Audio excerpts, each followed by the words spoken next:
It is 7 a.m. and I just soaked the sticky rice. I believe this is about 3-4 cups of sticky rice. You have to make sure that you wash it really well because sometimes you can get rice weevils in your rice. So I washed it maybe 10 times, and it's gonna sit here for some hours, hopefully more than 5 hours. It needs to soak before we cook it. So this is the first step of cooking sticky rice. You wash it, you rinse it, and you let it soak in a bowl of hot water.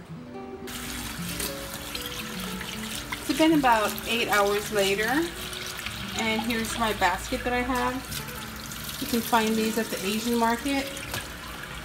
This is what we're going to steam the rice in. Here's my rice. Pour it into the basket.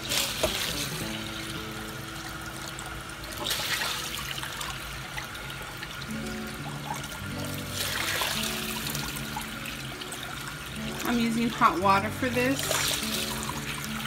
but you can use cold water. I mean, unless you can't. So you make sure you got all the rice down there. Bring it over to the bowl, and then we're gonna fill up the pot. This is the pot that you use to make sticky rice. You don't want to fill up the water too much because you don't want it touching the basket, because if it touches the basket, the rice will stay sticky. So we're not going to fill it up all the way, just a little bit. Just enough so that it can steam. Here's the stove that we're going to put it on. I have it on pretty high so it can cook. And I'm going to get the basket.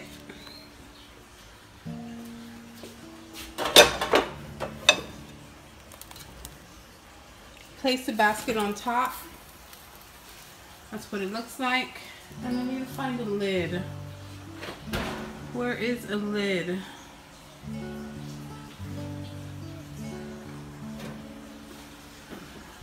Ideally, you can use any lid that covers this one's a little bit too big, but nevertheless it's gonna work. You can put a little lid as long as it covers the rice. So the reason why you need the lid is because when the rice cooks, the sticky rice will steam. And we're gonna let this cook for about 20 minutes and we'll come back. So the 20-minute timer has gone off and you can see the condensation from the steam. Fire is still high. I'm gonna take off the lid. Be careful because it's hot and the steam is very hot. That's the rice. And what we're gonna do now, see the steam? Take it out of the pot.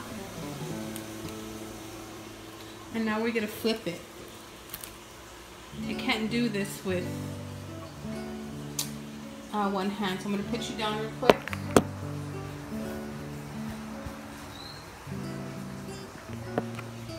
Okay, as you can see, I flipped the rice. You got to make sure that it's flipped completely over. You can see how it's molded to the basket. And what this does, I'm going to put a timer on for 5 more minutes. I'm going to let it cook without the lid. Cook it without the lid for 5 more minutes once you flip it. That keeps it from becoming too sticky. You don't want your sticky rice to be too sticky, so when you eat it, it can't get all over your hands. So we're gonna let it cook without the lid, flipped over for 5 more minutes at the same temperature, high. The rice is now cooked. Now what we need to do is let it lie flat. So I have this bamboo mat right here. I'm just going to pop the rice right on there. Get any leftovers. Scrape the rice from the inside. You want to keep this basket clean because it does get hard the rice does get hard to clean, so you want to make sure that you scrape all the rice out of there.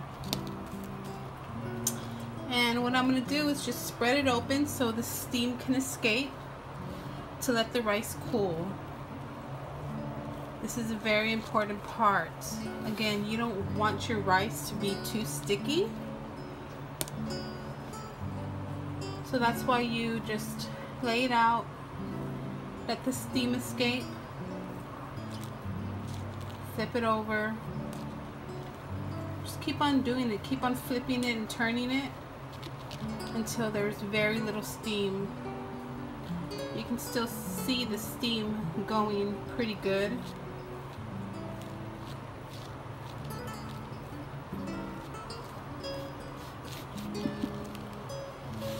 Flip it and turn it, flip it and turn it. It's kind of hard doing it with one hand, but you know, you get the picture. Turn it completely. Flatten it out.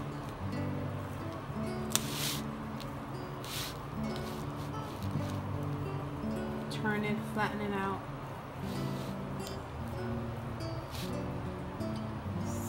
Steam is still escaping, so I'm going to keep on doing this until there's very little steam. So the rice has completely cooled. As you can see, there is no steam. What I did, I scraped it off of the bamboo mat. You can, if you don't have a bamboo mat, you can use, if you have a rice bag, you can use the plastic of a rice bag. That's what my husband first taught me, but I don't have that rice bag. But I just have this bamboo bag, so I collected it all. Here is the sticky rice holder. Here's a small one.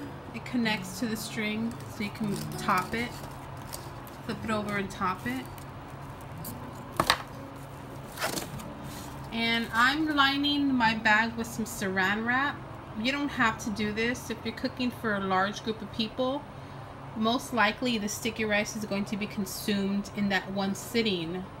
But since it's only my husband and I, we're not going to eat all this. At least I don't think so. Maybe. We'll see. But if we don't, after we have ate all we have wanted to eat, I can go ahead and just seal it up. So I'm going to do that right now.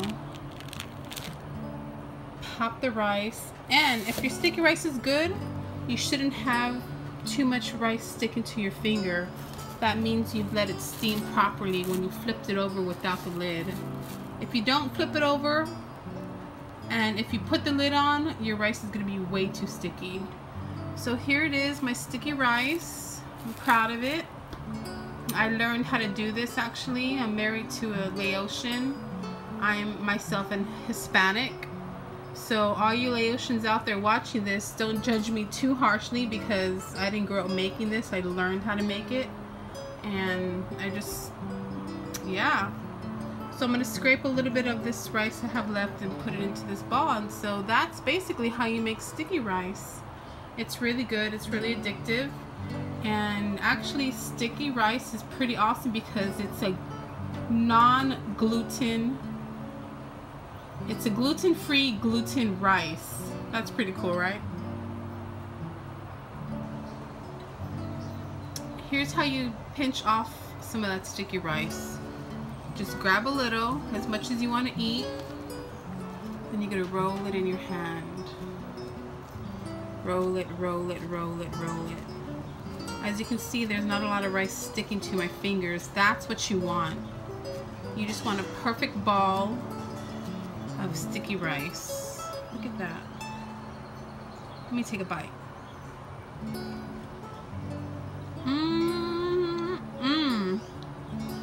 Delicious. If you have mangoes, you can eat it with mangoes, bananas, ice cream. My sisters-in-law, they love eating it with ice cream. Yeah.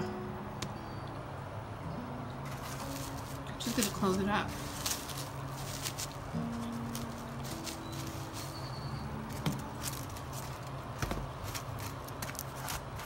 Top it. Pop. Enjoy your sticky rice. I hope you get to make some soon.